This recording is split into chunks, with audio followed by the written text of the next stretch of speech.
Alors, voici la technique pour l'utilisation du sondage parodontal. Alors, tout premièrement, je dois utiliser la sonde parodontale qui est ici graduée par 2 mm, 4 mm, 6 mm, etc.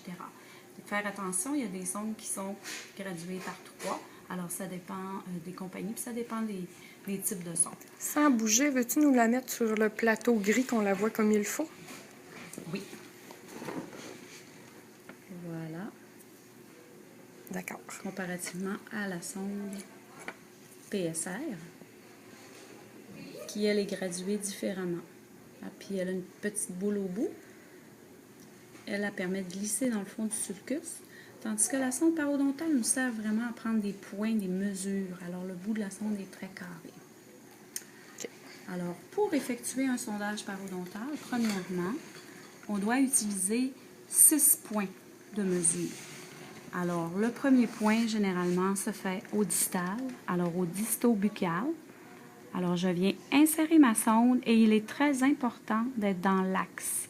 Alors là, je ne serai pas du bon côté. Il faudrait que j'aille comme ça, parce que c'est l'extérieur de la bouche. Alors, j'insère ma sonde dans le fond de mon sulcus, dans l'axe de ma dent, et je prends ma mesure au bout de la papille. Alors ici, par exemple, j'aurai 3 mm de profondeur. Regardez, j'insère 2, puis la moitié de ma sonde qui est recouverte, donc c'est-à-dire 3 mm. Alors, disto-buccal. Par la suite, je m'en vais prendre ma mesure au buccal. Alors, au buccal, ici, j'aurai 1,5 mm.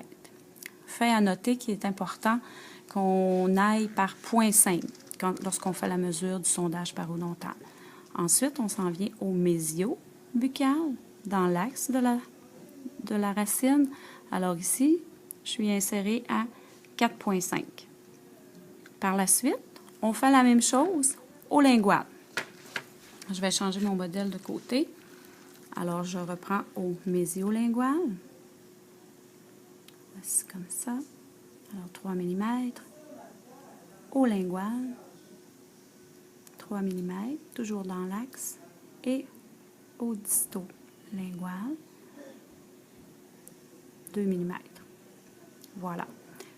Important de savoir qu'on prend toujours un point d'appui, qu'il soit intra ou extra, c'est pas important, mais il est important d'en avoir un. Alors, lorsque j'ai une dent qui a des contacts de chaque côté, des points de contact, on prend 6 mesures au total. Si j'ai une dent, par exemple, qui est seule, alors, exemple, si j'enlève cette dent-là, ça n'enlève pas, hein? Alors, si supposons que cette dent-là est absente, je prendrai 8 mesures. Alors, les 6 que je vous ai montrées au départ, plus une vraiment centrée au niveau du mésial et une vraiment au niveau du distal. Là, je peux plus ou moins m'insérer parce qu'il y a une dent à côté. Alors, on a 8 points de mesure à prendre lorsqu'une dent est isolée, c'est-à-dire qu'il n'y a pas de point de contact ni d'un côté ni de l'autre. Si on a un côté qui a des points de contact, on prendrait 7 mesures. Voilà. Alors, c'est aussi simple que ça.